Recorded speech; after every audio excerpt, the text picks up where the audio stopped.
Hey everybody, it's Terry. Welcome back to my workshop. As you can see, my workbench is a little bit crowded with a few different projects right now, but that's okay. The airplane I want to show you today does not require a lot of room. This is the SE5a from Microaces, and yes, it is a flying radio-controlled model. And at first glance, it may seem like your garden variety ultra-micro flyer, but this one is actually very special. And what sets it apart is the incredible amount of scale detailing that is packed into such a small airplane. Not only is this model way more detailed than any of my other ultra-micro flyers, it's more detailed than even my larger planes, most of which are many times this size. Unlike most ultra-micros, this SE5a is not factory assembled. It must be built from a kit with several different materials, most of which are sheet foam and some thin plastic. The key to this airplane's appearance is that all of the coloring you see is pre-applied. So the roundels, the unit markings, some stitching and rivets, even the weathering, all of that stuff is pre-applied to these components.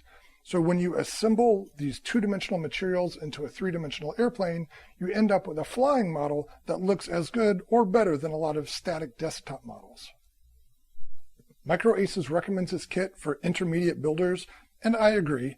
While I didn't think that there was anything particularly difficult about building this model, it does utilize some techniques that I had never used before. Microaces has a great online manual that will guide you through all of the steps, but I do think that some previous experience building other types of models will help here. The big takeaway is to make sure that you understand all of the assembly steps before you squeeze that glue bottle to make sure that you build a straight and true airplane that will fly well. The radio and power system components are compatible with those found on many of the popular ultramicros from Horizon Hobby. It is powered by a one-cell, 150 milliamp hour LiPo battery. It also has a geared brushed motor, and inside you'll find a circuit board that contains a radio receiver, a speed control for the motor, and two linear servos that actuate the control surfaces. Microaces offers their kits with or without their own house brand of these components. My SE5a has the Microaces gear, and it's been working great. One of the best things about ultra-micro models is that they can be flown in small spaces, such as a baseball diamond or even an indoor basketball court. This SE5a is no exception. This airplane has 3-channel control with throttle, rudder, and elevator, so it's not capable of much in the way of aerobatics.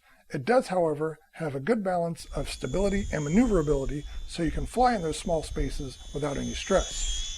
Microaces recommends this plane for beginning level pilots, and I disagree with them on that point, simply because I think this airplane is a little bit too maneuverable for fledgling level pilots. I do, however, think this would be a good second airplane for modelers who have already mastered the basics of flying. I'm going to close out this video with a little bit of flight footage. I also want to encourage you to read my written review at tested.com. So thanks for watching.